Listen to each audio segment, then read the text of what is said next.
Hello mga boss and welcome back sa ating channel. For today's video, no, so update lang tayo sa kitaan, no.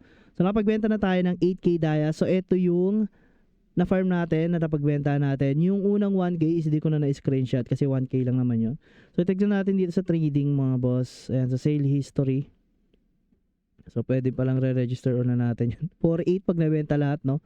So sa trade history, may kita nyo dyan 7K and then 1K. So 8K yung nabenta natin. Dito mismo sa guild lang yan. Okay? So ito na lang pala yung DM nyo mga boss or kausapin nyo kung gusto sumali sa Discord talaga. Okay? Or itong Discord na to.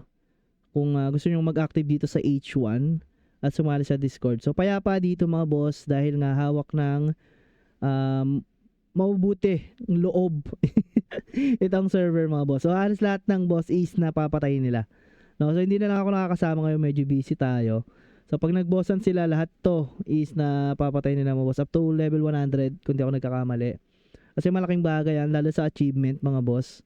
Ayan, ito yung yung everyday 3 boss na yan. So ilan agad yan? 900 yan. 900 temporal piece. So huwag nyo kakalimutan. Minsan nakakaligtaan ko siya mga boss. And then kung sasama kayo, boss, si Devore, ayan, may mga ganito silang box na kasama. And then pang contribution na oath fragment. So unlimited. So ang dami ko niyan mga boss. Dahil nga minsan sumasama ako pag may time ako. No, kahit na unti lang yung bawas natin doon sa boss. Kasi malaking bagay, lalo tong Grey Protector, ayan.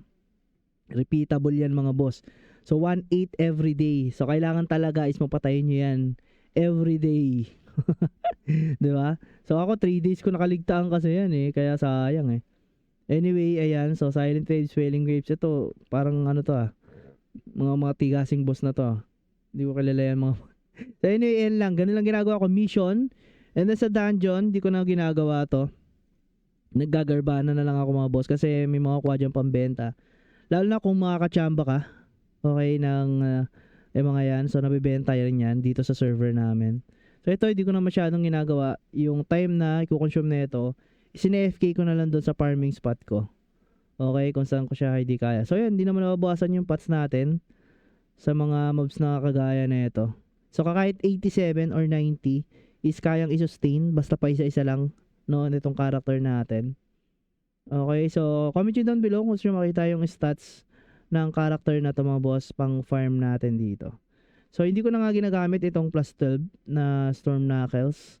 Ito sigurong plus 8 grade down is mas okay. Sa tingin ko mas mataas yung damage niya. Ito kasi walang attack speed, ito may attack speed pa. So, mas mabilis natin mapapatay mga boss. So, anyway, yun lang yung update natin about dito sa Lord 9 mga boss. So, kung gusto nyo sumali, DM nyo lang yung mga naka-flash dyan sa screen. Okay? So, pwede kayo dito para sama-sama tayo mag-farm dito sa H1. So, again, this is Potsky. Maraming salamat mga boss. Bye-bye.